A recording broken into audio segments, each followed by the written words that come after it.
Good morning mga kalods!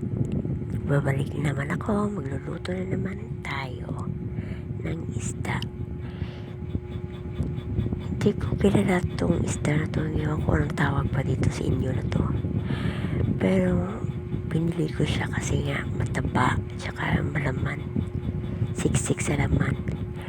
Yan, luluto na naman tayo ng tinolang isda dahil umuulan na naman ngayon. Hindi na tumitigil na naman yung ulan, kaya ang lamig, sarap humigop ng mainit na sabaw. Yung luto ko simple lang. Lagyan ko lang ng malunggay, sibuyas, yun ang magic sarap. Yun lang. Kasi hindi ako makalabas, hindi ako makakuha ng mga gulay kasi nga lakas na naman ng ulan.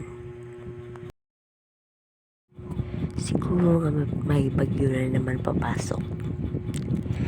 Kaya yun. Tsaka ngayon lang ako nagluto kasi busy ako. Busy ako palagi. Bye mga kalods!